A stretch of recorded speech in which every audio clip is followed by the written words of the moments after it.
Hola a todos los grupos del proyecto de ley de reincorporación militar policial, a los seguidores de Facebook del proyecto de ley 2020 de reincorporación de las Fuerzas Armadas y la Policía Nacional, a los seguidores del canal de YouTube Barbosa Abogados SRL, nuevamente con ustedes para dar una opinión jurídica sobre un caso objetivamente real y la aplicabilidad o los errores que encontramos en el procedimiento administrativo disciplinario de la Policía Nacional en este caso, y también de las Fuerzas Armadas. Pero en este caso quiero comentar la experiencia que tenemos respecto a un suboficial de tercera de la Policía Nacional. Solamente voy a referir sus iniciales, DLB, que se le aperturó un expediente administrativo 174/2018 en Pasco por infracción muy grave. MG 89 de la ley 3714, ley del régimen disciplinario de la Policía Nacional, por actos de violencia contra la mujer y los integrantes del grupo familiar en agravio de su conviviente el 28 de octubre del 2018. Bien. Sobre el particular, en este caso, encuentro serios vicios desde el punto de vista de la defensa, la eficacia procesal y la garantía del debido proceso. En pocas palabras, voy a demostrar cómo el abogado es fundamental para poder orientar a cualquier tipo de oficial, suboficial de la policía o las Fuerzas Armadas cuando se le inicia un proceso administrativo disciplinario por la causal de actos de violencia contra la mujer y los integrantes del grupo familiar en agravio de su conviviente o de su esposa. Bueno, la Inspectoría Descentralizada de Pasco sanciona a este suboficial DLG a 6 meses de pase a la situación de disponibilidad por esta infracción muy grave, cuya decisión fue aprobada en vía de consulta por el Tribunal de Disciplina Policial mediante la resolución 124/2019 del 29 de abril de 2019, que corre en el folio 150-152. Cuando hablamos de consulta, desde ahí tenemos la idea, los miembros de las Fuerzas Armadas y la Policía Nacional, que no ha tenido la oportunidad de ser asesorado por un abogado especialista en la materia, que haya estudiado el caso, revisado minuciosamente la parte probatoria, la parte postulatoria, la parte de la imputación objetiva y subjetiva, y sobre todo, fundamentalmente, el asesoramiento adecuado para establecer los medios probatorios de descargo en su contra. Bien, este es un caso que muchas veces se presenta normalmente en el desarrollo de las familias o de la vida convivencial de los efectivos de las Fuerzas Armadas y de la Policía Nacional, que producto muchas veces del estado etílico agreden a sus convivientes, a sus esposas, y que producto de este estado etílico son no solamente investigados por el ente administrativo disciplinario, sino también son investigados por la Fiscalía y subsecuentemente pasan al Poder Judicial, porque también existe el delito en agravio de la mujer y los miembros del grupo familiar. Este hecho se presentó el día 28 de octubre de 2018 a las 5:30 horas de la mañana, donde en la comisaría de Pau Cartambo, la persona de YAEG, de 27 años, denunció que a las 5:30 de la mañana fue víctima de agresión física y psicológica de parte de su conviviente, el suboficial DLB, en circunstancias que la denunciante se encontraba en su domicilio descansando, donde su conviviente llegó a su domicilio en aparente estado de ebriedad, instantes en que empezó a insultarla con palabras soeces y denigrantes, proponiéndole un puñete en la cara cerca al ojo derecho, golpes en el brazo y jalones en el cabello, por lo que procedió a hacer la denuncia. Ese es el hecho concreto. Bien, a mérito de esta denuncia policial, se realiza un operativo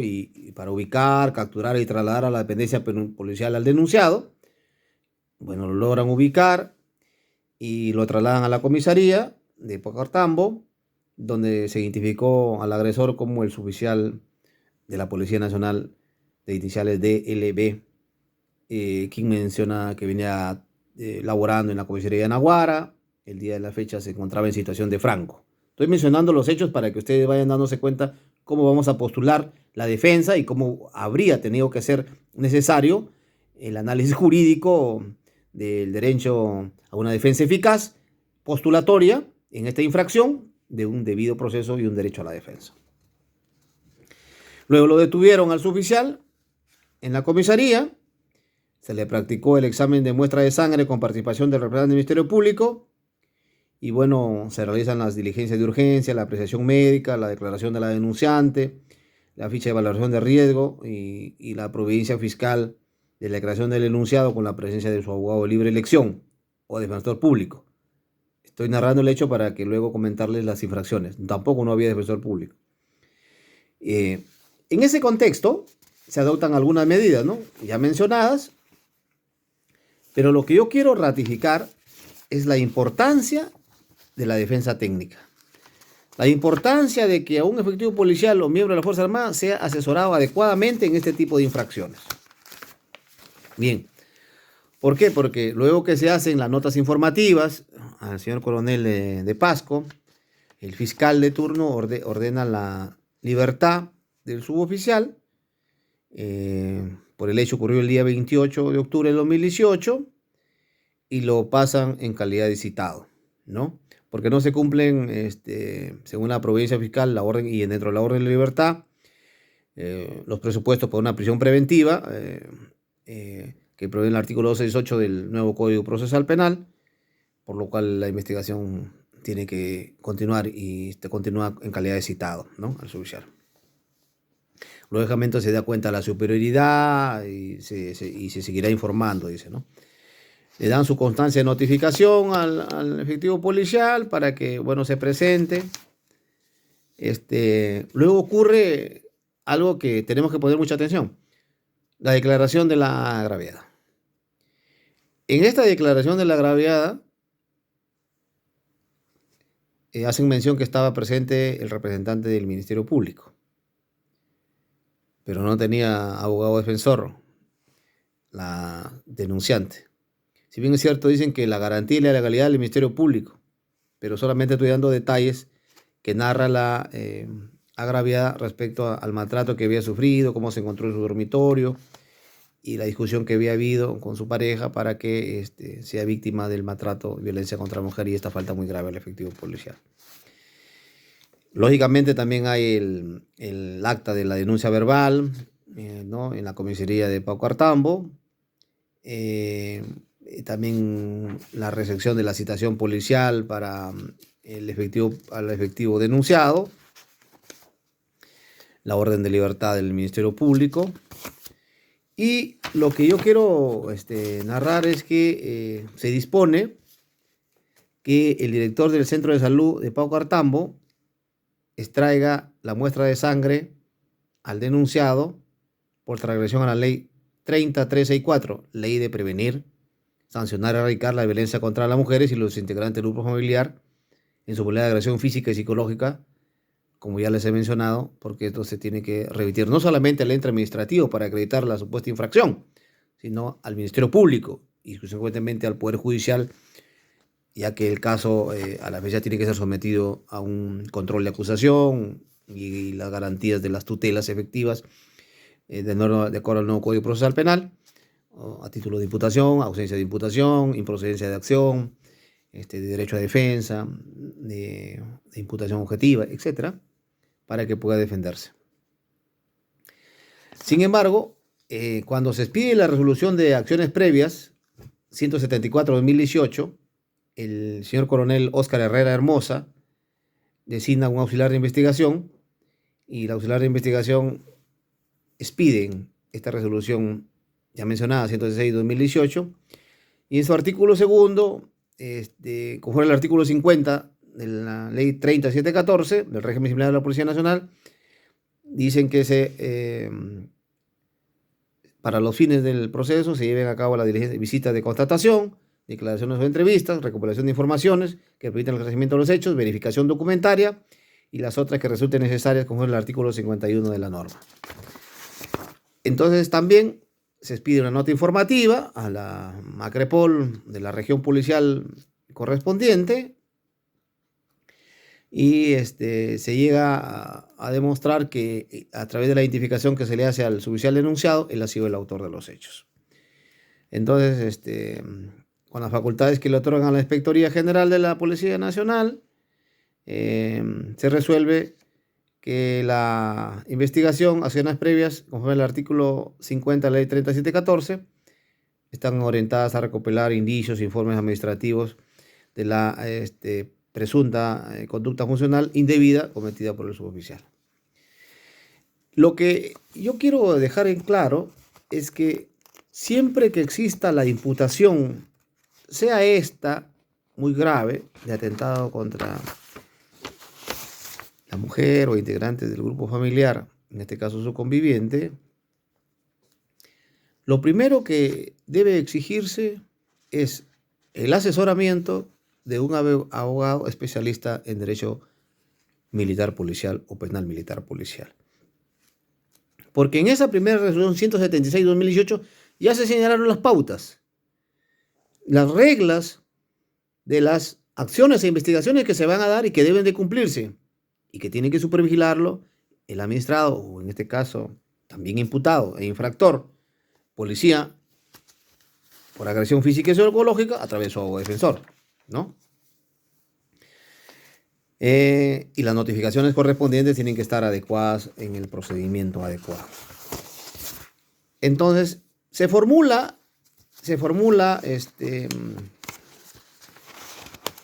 toda la documentación correspondiente, el informe número 111-2018 de las diligencias efectuadas en la toma de denuncia en contra del suboficial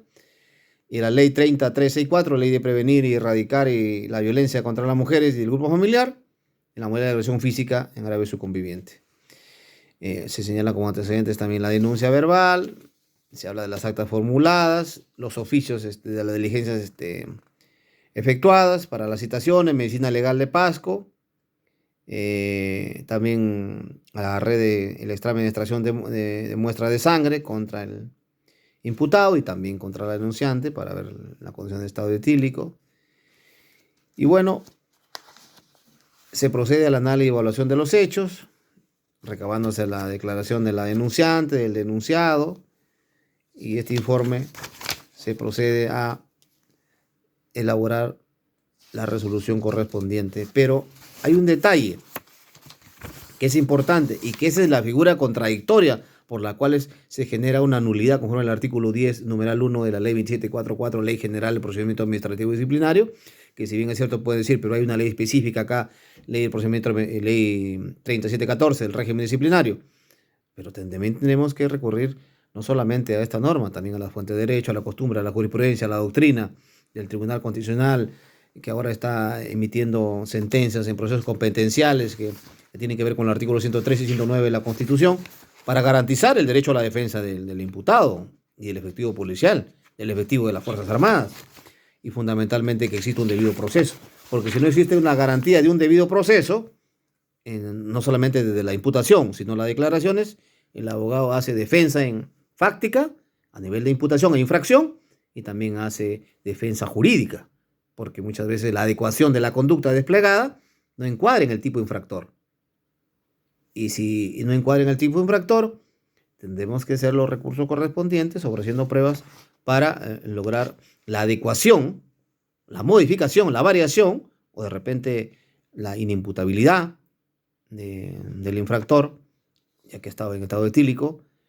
respecto a esta infracción y consecuentemente se declara exento de responsabilidad penal, o si queremos llevar a la vía penal a título de atipicidad y no sea sancionado. Bien.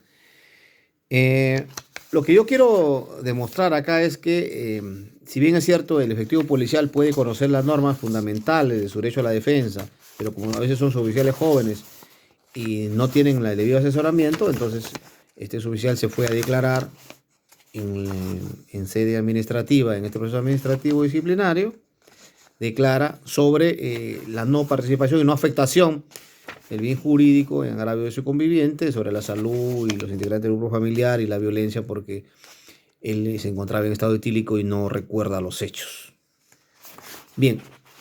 Sin embargo, el ente administrativo, el inspector,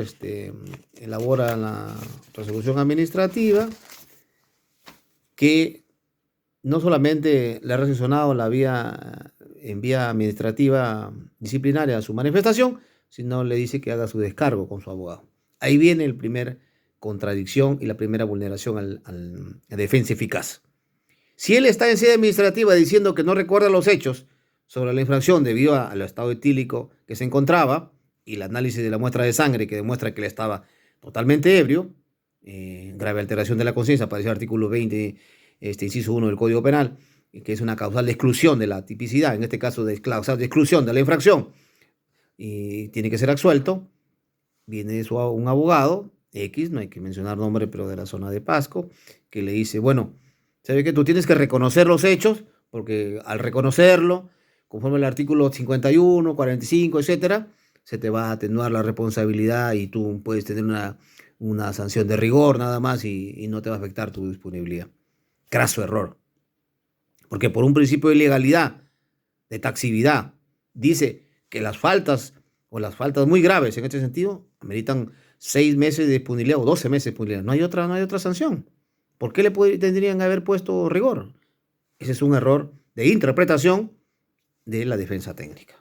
Con lo cual, en base a la apreciación médica que existe, porque la apreciación médica dice que tenía hematomas la persona agraviada, conforme lo ha narrado, en la boca, nariz, cuello y cara. La apreciación psicológica también de la agraviada demostrarían la comisión de la infracción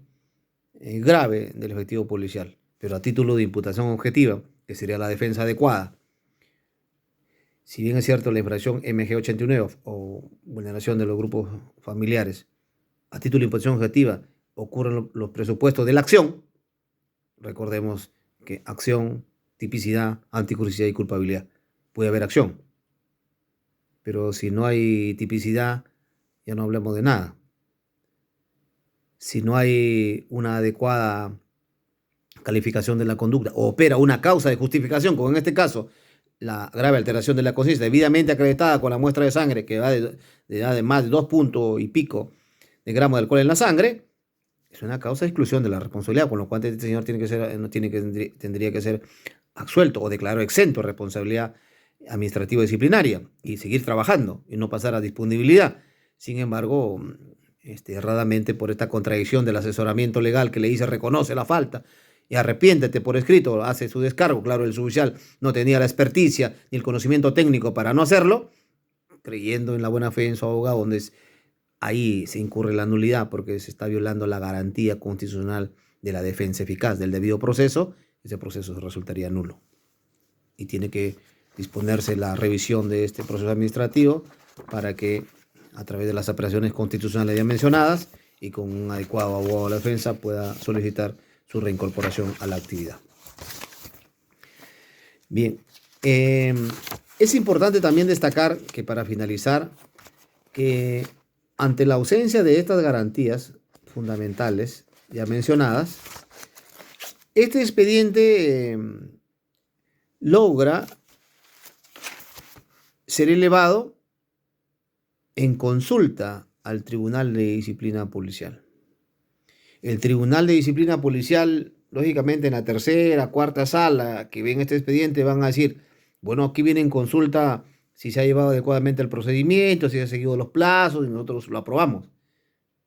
Pero esa es la forma. Mire usted también el fondo. Y si hablamos de forma, el señor no ha gozado de la garantía constitucional de un abogado técnico especializado en Derecho Penal Militar para poder salvar las imputaciones graves que le tienen esto. Consecuentemente, desde mi óptica como abogado, este proceso es nulo, el pleno derecho, por ausencia de defensa eficaz, ofrecimiento de derecho a probar y fundamentalmente porque también las garantías constitucionales no se han respetado acá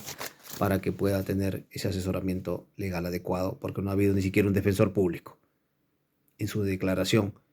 y solamente estuvo el efectivo instructor y él, donde no reconoce los hechos. Caso contrario con el abogado le dice reconoce, hay una contradicción entre la primera declaración y lo que hace por escrito y ya genera pues una inconsistencia, incongruencia de su procedimiento administrativo disciplinario que generaría la exención de responsabilidad penal en este caso concreto. Bien, señores, no se olviden de suscribirse a mi canal de YouTube, Barbosa Abogados SRL, a los grupos de Facebook, Proyecto de Ley de Reincorporación 2020, a través de mi canal de YouTube, Barbosa Abogados SRL, en mi celular de contacto 98 92 44 962. Gustoso para apoyarles con algunas otras opiniones, casos que ustedes quieran plantear, me escriben a mi correo electrónico gebarcruz@yahoo.es o gebarcruzperú@gmail.com para conversar y dialogar sobre temas de palpitante actualidad, de casuística policial militar, de doctrina, de jurisprudencia y básicamente de casos reales que podamos coayudar a la reincorporación a la situación de actividad. Como es este gran proyecto de ley donde tenemos mucha esperanza y mucha seguridad que lo vamos a lograr. Muchísimas gracias, un fuerte saludo para todos y estamos pendientes y a las órdenes de lo que pueda pasar en los próximos días. Muchas gracias.